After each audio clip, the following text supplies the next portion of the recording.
Buenos días a todas y a todos. Seguimos hablando de educación. Seguimos hablando de cómo trabajar mejor o más adecuadamente, incluso de una manera mucho más fácil, en esa tarea ardua y apasionante que es acompañar a nuestros hijos e hijas en ese camino de la vida. Estuvimos hablando en la primera de, bueno, cómo compartir, ¿no?, estos días de tanta convivencia con un niño con TDA, cómo poder acompañarle mejor. La semana pasada estuvimos hablando de cómo utilizar un lenguaje distinto a la de expresarnos desde la comunicación no violenta, y hoy entraremos en un tema tan delicado como es el tema de los límites. Delicado porque está muy presente y porque también creo que está bien que le demos una revisión. ¿Qué son los límites? ¿Por qué hablamos de límites? ¿Qué no son los límites? ¿Cómo se tienen que aplicar? ¿Y qué cosas tenemos que tener en cuenta en ese acompañamiento? Para empezar, yo creo que lo que es importante es que nos planteemos, los padres y las madres, la educación como un camino de largo recorrido. Muchas veces por nuestra propia premura, porque estamos nerviosos, porque a nosotros también las situaciones a veces nos superan, porque nos estresa el trabajo, por la situación económica, por lo que sea, tenemos una tendencia a actuar con mucha premura, con mucha rapidez, con muy poca reflexión. Y el camino con nuestros hijos no es un camino que tenga que intervenir hoy para que los cambios se formen hoy, sino que es un camino de acompañamiento que en el día a día le va a permitir a ese niño, a esa niña, convertirse en un adulto independiente, responsable, que se sepa autogestionar, cosas que ya hemos ido hablando. Entonces, hagamos un poco una proyección, no una proyección de cómo quiero, si eso depende de mí o si eso hasta cierto punto yo lo tengo que marcar, cómo quiero que sea mi hijo, mi hija, de aquí 10 años, 20 años. Esto va a variar mucho en función de la edad que tengan vuestros hijos. Yo tengo hijos, ya lo sabéis, de adolescentes, de 16 y 19. Entonces, ¿cómo quiero que ellos sean mis hijos? Y yo voy a cortar ahí la edad, de aquí 5, 10 años. Bueno, pues yo quiero que sean independientes, autosuficientes, que sepan tolerar, que gestionen bien la frustración, que tengan una cabeza flexible, que se puedan adaptar bien a los cambios, que tengan resiliencia, que puedan superar las dificultades que la vida les va a llevar de cualquier modo, que sean generosos, que respeten al otro, que reflexionen. Es decir, ¿qué es lo que quiero? ¿Quiero que se porten bien o quiero transmitirle una serie de valores que les acompañen en su vida para permitir que su vida sea, bajo mi criterio, evidentemente, mejor o mucho más solvente o más resolutiva? No el camino hacia el éxito profesional que también, o el éxito personal, y todo esto incluye, pero todas esas cosas se van a dar o no en función de esos valores, de esa cosa tan importante, tan arraigada y tan de dentro que nosotros como familia les vamos a ir transmitiendo. Se lo transmitiremos desde pequeñitos y en la adolescencia esos valores se van a poner en jaque mate. ¿Por qué? Porque la adolescencia se trata de eso, se trata de que ese adolescente, ese niño que está creciendo, coja todos esos valores, los cuestione, los destruya si hace falta y regenere y haga unos valores propios. Muchos van a pertenecer a esos valores que yo le he dado, otros serán suyos. En la medida que esos valores que yo le he querido transmitir estén bien transmitidos, no desde la obligación, no desde la autoridad, no desde la obediencia, sino como una forma de vida en la que yo soy el espejo con el que explico todo eso, probablemente esos valores en la adolescencia, aunque chirríen en algún momento, luego los recupere y sostenga en el resto de su vida. Entonces, la educación es un camino de largo recorrido, de medio largo, no es un sprint. ¿Vale? No tenemos que entrenarnos a full en el gimnasio, sino que tenemos que trabajar poquito a poco e ir haciendo que ese niño vaya siendo cada vez un músculo más fuerte. ¿Qué somos nosotros en cuanto a la educación? Entrenadores. Entrenadores. A nuestros hijos los queremos infinito. Probablemente, bueno, esto también es cosa mía, sean las personas que yo más quiero en el mundo y así lo siento. Pero si solo los quisiera y me dejara llevar por mis sentimientos de amor, creo que haría cosas de las, ¿no? Transmitiría cosas que luego me arrepentiría. Que como madre, en esa mirada lejana diría, uff, tal vez protegí demasiado, tal vez consentí demasiado, tal vez no lo puse en situaciones en las que las dificultades las tuviera que solucionar él o ella. Tal vez no le enseñé a superar las dificultades porque se las superaba yo por él. Cuando algo le fallaba, yo se lo construía. Entonces el amor es importantísimo porque es lo que va a dar sentido a todo eso. Pero el amor no es suficiente. El amor tiene que estar acompañado, bueno, pues de una cierta disciplina, de un cierto encuadre y de una profunda reflexión. Nunca debemos educar desde la improvisación. No nos han enseñado a ser papás y mamás. Es algo que también hemos ido aprendiendo y que evidentemente cuando somos papás y mamás recordamos, ¿no?, esos papás y mamás que nosotros tuvimos y cómo hicieron las cosas. Pero no nos vienen con un manual y hay miles de libros e incluso la charla esta que yo os estoy dando. Pero es algo que vamos a tener que aprender. ¿Cómo? En el ensayo-error, evidentemente, y permitiéndonos a nosotros mismos cometer errores, equivocarnos y rectificar. Entonces vamos a ser entrenadores en el que vamos a utilizar el amor que va a sostener ese entrenamiento y que va a permitir que a pesar de la dificultad ese entrenamiento para nosotros tenga sentido y desde la reflexión y la disciplina. Reflexión quiere decir que yo tengo que pensar, cuando me pongo un objetivo, con los hijos nos tenemos que poner objetivos. ¿Qué es el siguiente objetivo que quiero conseguir? Ahora me voy a algo, por ejemplo, de niños muy pequeñitos. Que pase del biberón al vaso o que sea capaz de no necesitar el chupete para dormir. ¿Por qué? No porque sea un capricho, evidentemente, porque si yo retiro el chupete voy a favorecer toda la parte orofaríngea para que esa musculación esté mejor preparada, todo el paladar no se deforme, la dentadura salga correctamente. ¿Y para qué quiero todo eso? Para que su alimentación sea más correcta. Un niño que mastica bien y que deglute bien es un niño que se va a alimentar mejor, que va a metabolizar mejor y que su cuerpo va a funcionar con mucho más agilidad. Y para que también, para la comunicación, somos seres sociales. Entonces, uno de los objetivos que tenemos como personas es poder comunicarnos. ¿Y cómo lo hacemos? Mayoritariamente por el habla. Y para hablar hay que tener toda esta musculatura muy bien entrenada. Entonces, yo no quiero sacar el chupete ni quiero sacar el biberón porque de repente a mí se me ha ocurrido. Lo quiero sacar porque sé que en el proceso de desarrollo de mi hijo eso le va a favorecer. Ahora, no lo puedo hacer.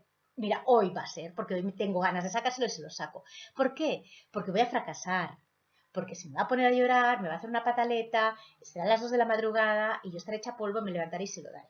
Entonces, ¿este ejemplo a dónde os lleva? A que la educación tiene que pensarse. Me marco un objetivo y en ese objetivo planifico una serie de acciones, planifico una serie de consecuencias, planifico una serie de cosas que me van a llevar a su consecución. Y ese objetivo, si además comparto la vida con otra persona, lo vamos a hacer juntos y lo vamos a empezar a aplicar en el mismo momento y con la misma metodología. La improvisación, y lo sabemos, nos lleva al ensayo-error, ¿no? Y a eso que hemos hecho siempre. Repetimos y no conseguimos cambios. Entonces, claro, ya lo decía Einstein, ¿no? Si quieres cosas distintas, haz las cosas de forma distinta. Entonces, pensemos, por favor. Hay que pensar. Adentrándonos un poco también en el tema de la educación y un poquito en el previo de los límites, a mí me gustaría explicaros una cosa que se llama el efecto Pigmalión, que es algo muy estudiado dentro de todo lo que es la psicología, pero que es, yo creo que del sentido común, como la mayoría de cosas en la vida. ¿Qué es el efecto Pigmalión? El efecto Pigmalión es aquello que también os decía el otro día, ¿no? Cómo mis expectativas o creencias o etiquetajes en relación a una persona, en este caso a un niño o una niña, van a condicionar en qué se va a convertir ese niño o esa niña. Os explico el experimento y luego os hago un par de ejemplos. En los años 60-70, creo que en el 68, un grupo de investigadores dirigido por Rosenthal propusieron un experimento para demostrar esta hipótesis del efecto Pigmalión. Y entonces se fueron a una escuela, a un centro educativo, y hablando con ellos para colaborar con ellos, lo que hicieron fue pasar al inicio del curso una serie de pruebas a nivel de conocimientos, capacidades, bueno, una serie de pruebas globales, con las que evaluaban a los niños y con la promesa de que una vez evaluadas esas pruebas y analizadas, les habrían un feedback, un report a la escuela de en esa aula cuáles eran los niños con más capacidades de aprendizaje, con más motivación, con más ganas, etc. Pasaron efectivamente todas las pruebas, las recogieron y ahí empezó el experimento, porque no las analizaron. O sea, las analizaron, las guardaron y se fueron a la clase.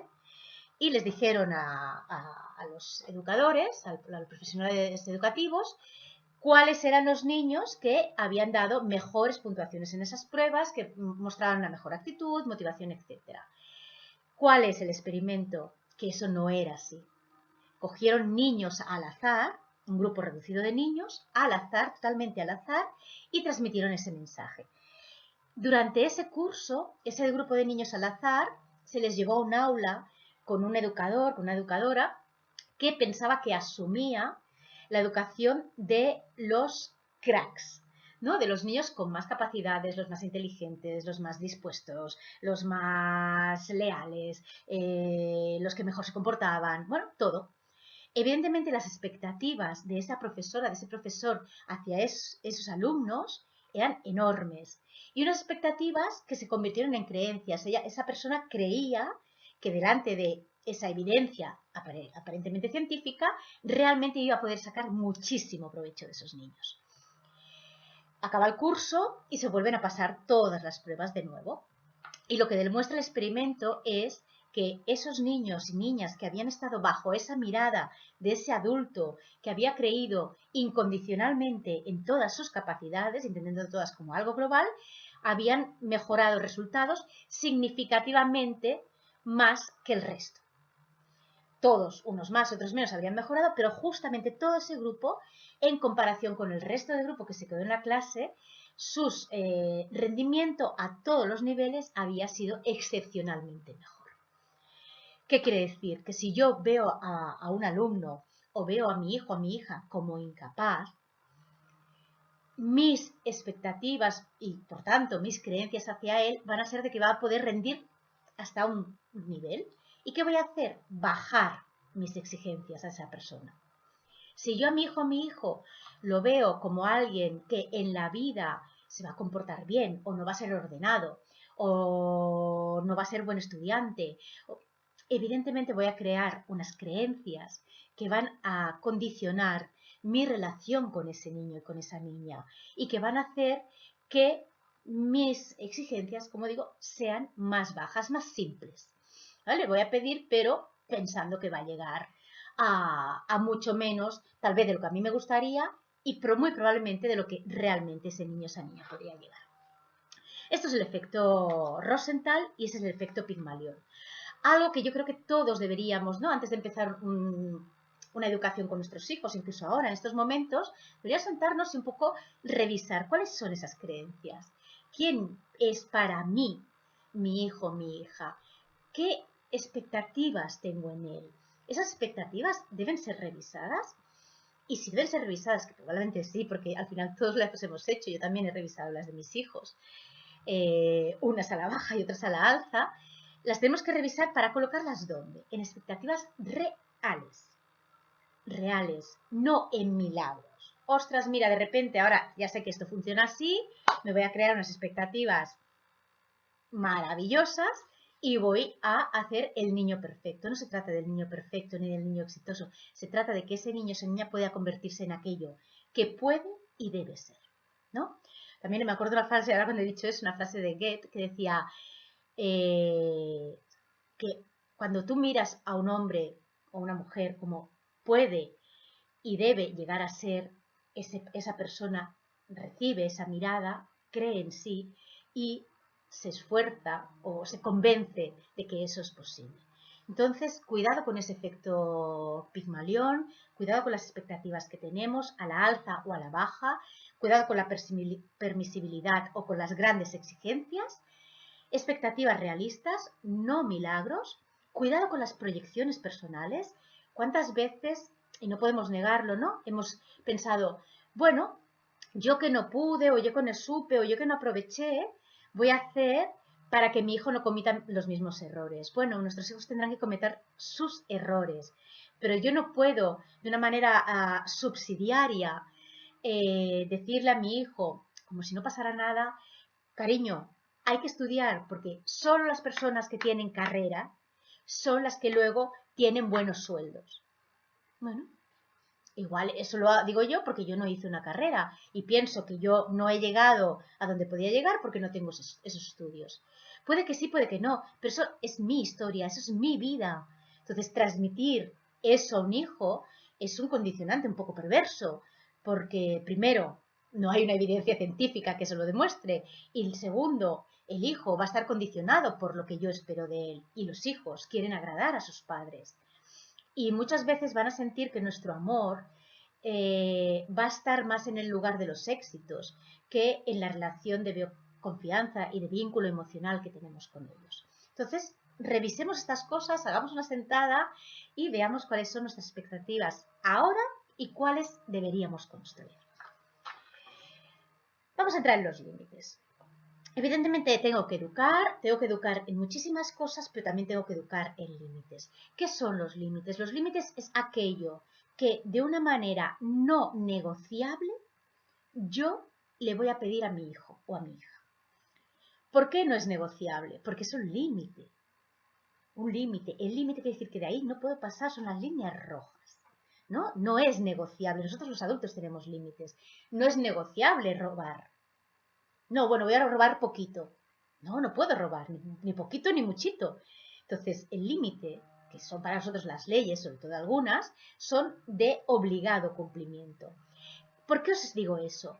Porque muchas veces confundimos los límites y pensamos que los límites son todo, ¿no? La hora de dormir, la hora de comer, cuánto tienen que comer, la hora del baño, cómo se tienen que bañar. Y no, los límites, como no son negociables, van a ser aquellas líneas rojas que no se pueden transigir, que no se pueden sobrepasar, que yo como adulto marco, solo yo o el padre, los responsables de ese niño marcan, y que están basadas sobre todo en criterios de seguridad.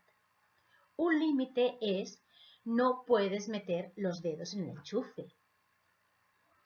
Y eso no es negociable. El niño no los puede poner un poquito o solo uno. Ahí no puedo consentir eso. O un límite es no se puede pegar. O un límite es no puedes maltratar a un animal. Hay límites que son innegociables y que son así. Todo lo otro son los hábitos en los que yo voy a educar a mis hijos y en los que hay cierto margen de negociación. ¿Vale? Y un hábito es la hora de ir a dormir, la hora de cenar, la hora... ¿Y qué pasa con los hábitos? Que los hábitos no solo son negociables, sino que son absolutamente subjetivos en cada familia.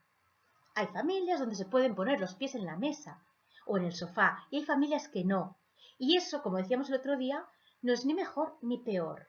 Cada uno tiene su estilo y cada uno educará en función de su estilo. Un estilo que nos hemos creado nosotros mismos.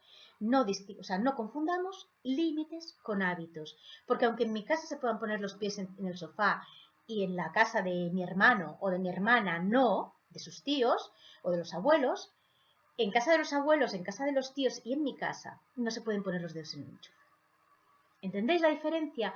Digo, porque ¿qué pasa si no? Estamos todo el día riñendo a los niños y diciéndoles no, no, no, no. ¿Vosotros os imagináis lo que sería como adultos que todo el día que estamos en el trabajo, que estamos en casa con nuestras parejas o que estamos en cualquier situación nos estuvieran diciendo todo el rato no? Revisad también esto, porque ¿cuántas veces nos quejamos que los niños no nos escuchan? Bueno, yo no sé, si me estuvieran todo el día diciendo que no, igual también desconectaba, al final del día o a mediodía o ya de la mañana, porque piensas, madre mía, la que me espera hoy, ¿no? Entonces, el no, ese no que sí se debe utilizar, es un no en los límites, no es un no en los hábitos, ¿vale? Entonces, esa diferencia es súper importante. ¿Para qué? Para que nosotros nos relajemos, para que tengamos claro cuáles son esos límites y para que nos lleve también a pensar cuáles queremos que sean los hábitos y cómo los vamos a sostener y cómo los vamos a trabajar en familia. ¿De acuerdo? Y rebajemos evidentemente los nos. Entonces, límites, líneas rojas infranqueables, pocos, 3, 4, poquísimos hábitos, lo que hace que vivamos el día a día cada uno en su familia y en su identidad, singular y absolutamente subjetiva. Vale. ¿Qué limito cuando limito? ¿O qué amonesto cuando no se cumple un hábito? ¿O qué reconduzco? ¿O qué señalo? La conducta, nunca al niño. Y eso también es súper importante. Voy a limitar, voy a reconducir o voy a educar la conducta, esa conducta inadecuada, esa conducta no apropiada, esa conducta de riesgo. Pero la conducta, no al niño. Cuando voy a decir no, es porque el niño va a poner los dedos en el enchufe. Pero le voy a decir no, los dedos no se pueden poner en el enchufe. Entonces, no puedes hacer esto, pero no voy a limitar al niño. Eres un desobediente, eres un gritón, eres un desordenado. No puedo poner en cuestionamiento al niño. Hay niños que, bueno, como todas las personas, ¿no? Hay niños que son más flexibles, que son más dóciles, que son, bueno, cada uno tiene nuestra personalidad, ¿no? O más rebeldes. Entonces, que quede claro que cuando estoy limitando, como hablábamos el otro día, voy a hablar de la conducta, aquellos hechos objetivos que tú estás haciendo que en el terreno de los límites y por tanto de la seguridad o en el terreno de los hábitos y por tanto de la educación, yo valoro como no adecuados. También hablábamos el otro día y quiero volver a repetir, tanto los límites como los hábitos y rutinas son imprescindibles. Aquel niño que se le deja hacer lo que le da la gana es un niño que va a crecer inseguro de sí mismo. Va a crecer con la percepción de que no es suficientemente importante para el adulto. Fijaros qué contradicción, porque a veces no ponemos límites o no trabajamos esa conducta para que tengan un buen concepto de nosotros, para que no se enfaden, para no ser malos papás ni malas mamás, para no estar chillando, para no ser ogros. Pero es que al final lo contradictorio es que el niño que no recibe todo eso del adulto piensa, jolín, le da igual que vacíe la nevera y lo tire todo al suelo, le da igual que llene el baño de agua, le da igual que berre por las noches y no acepte dormir solo con 6, 7 años y quiera dormir con papá y mamá, le da igual que pegue a mi hermano, ¿no? Entonces, queriendo nosotros protegernos, ¿no? Queriendo nosotros no pasarlo mal, lo que estamos haciendo es que ellos lo pasen mal. Esto también es una cosa muy humana, ¿no? A veces, muchas veces no nos enfrentamos a determinadas cosas y decimos, no, porque no quiero que él o ella lo pase mal. No, no, no. Eso desde luego. No queremos el mal a nadie que queremos. Pero lo que yo no quiero es pasar esa situación que a mí me va a provocar un malestar muy grande. Entonces utilizamos, ¿no? Para que el niño no sufra, para que el niño no tenga un mal concepto de mí, para que el niño no piense que soy una mala madre, no le riño, no le amonesto, no le centro, no le pongo límites. Bueno, pensemos, ¿vale? Es muy fácil siempre tirar hacia el otro. Entonces, hemos distinguido límites de hábitos y rutinas y los límites son máximas inquebrantables de seguridad que se establecen a través del no, pero que también, evidentemente, se tienen que educar. O sea, primero cuando el niño, la primera vez que vaya a poner los dedos en el enchufe, le diré que no, pero luego yo tendré que trabajar eso para que le quede muy claro, sin tener que reñirle siempre, ni proteger los enchufes, ni determinadas cosas, que le quede muy claro que hay cosas que, aunque no las entienda, no las puede hacer. ¿Vale? Porque hay niños que son muy pequeños, hay niños que sí lo podemos explicar, las puede entender, pero hay niños que todavía no están en esa disposición, ¿vale? ¿Cómo le enseño, ¿no? los 10 consejos básicos para aplicar o para enseñar esos hábitos, rutinas y límites? Primero, con objetividad y con concreción. Fijaros, pórtate bien, sé bueno,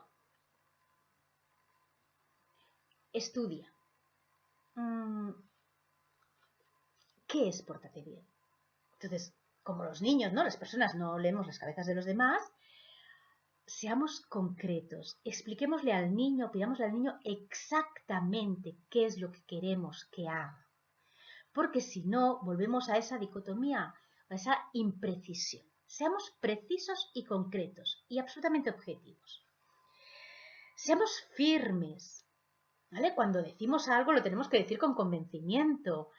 Entonces, a veces no son las palabras, son las actitudes con las que decimos las cosas. Entonces, el niño sabe perfectamente cuando yo estoy diciendo algo de una manera firme, no autoritaria, firme, o cuando intuye que hay cierta capacidad de quebrantamiento.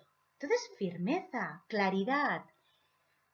La hora de dormir, que es las 9 de la noche de domingo a jueves.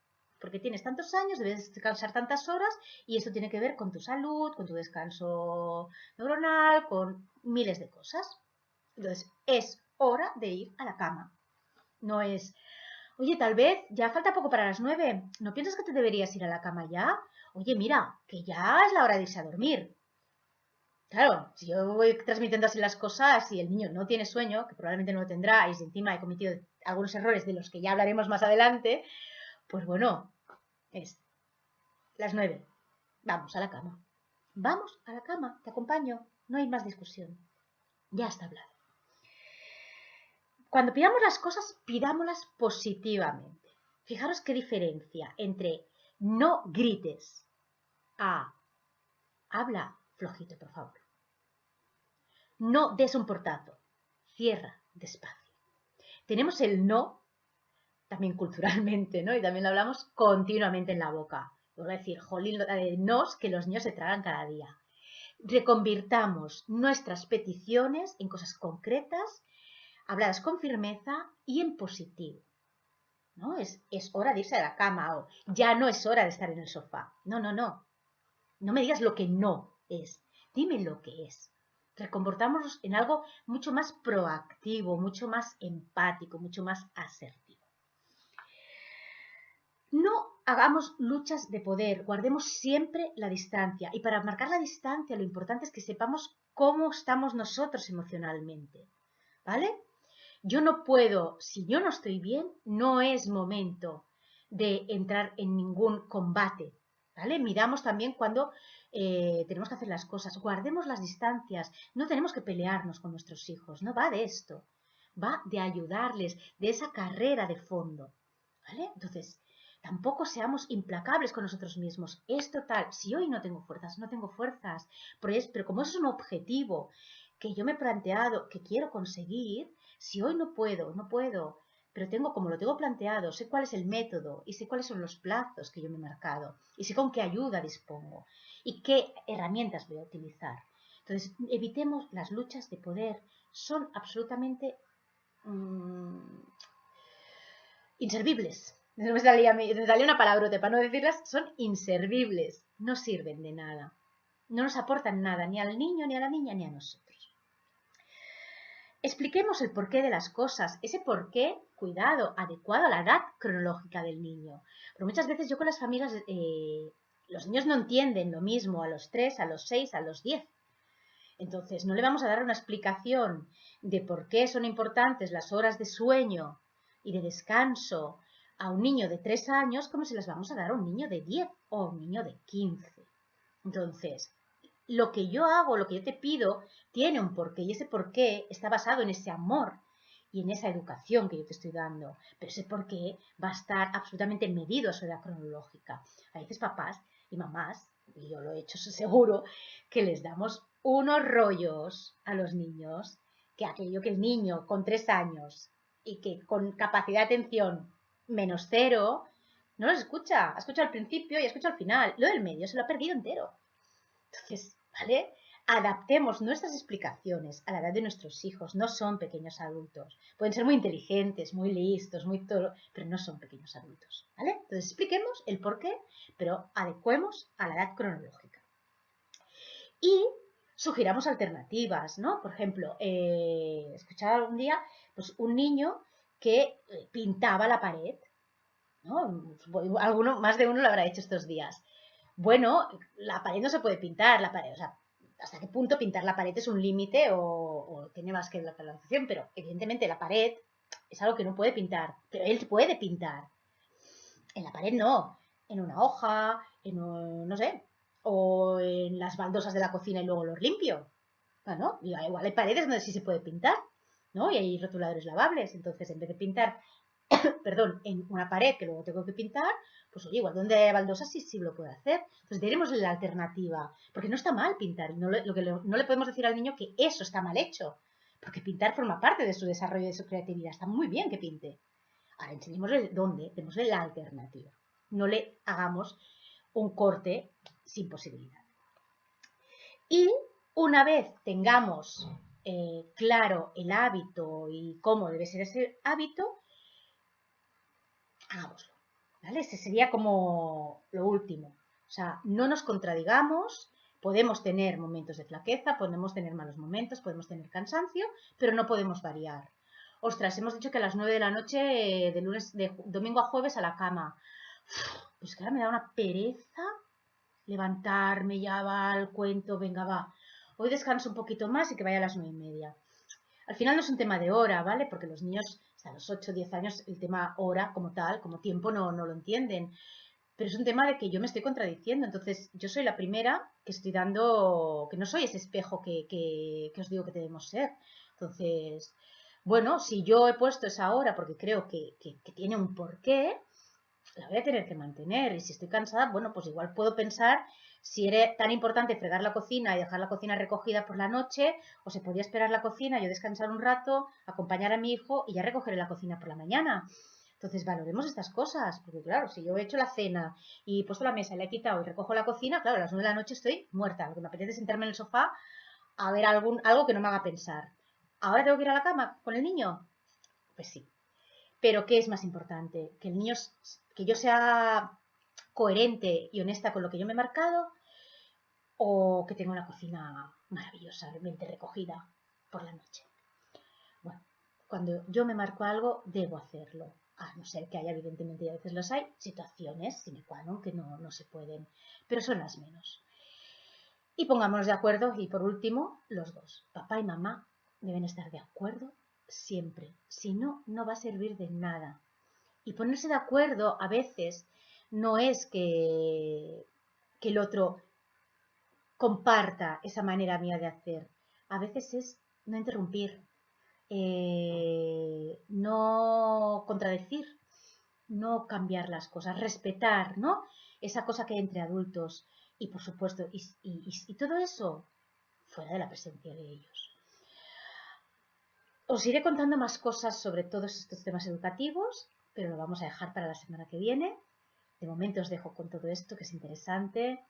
Camino de largo recorrido, creencias y expectativas, mirad todo el tema de Rosenthal y el efecto Pigmalión, qué son límites y qué son hábitos y rutinas, y cómo debemos transmitir eso a nuestros hijos, qué errores cometemos y cómo los podemos cambiar. Bueno, os espero la semana que viene. Sigamos teniendo muchísima paciencia, muchísima flexibilidad y muchísima tolerancia. Esto acabará, seguro.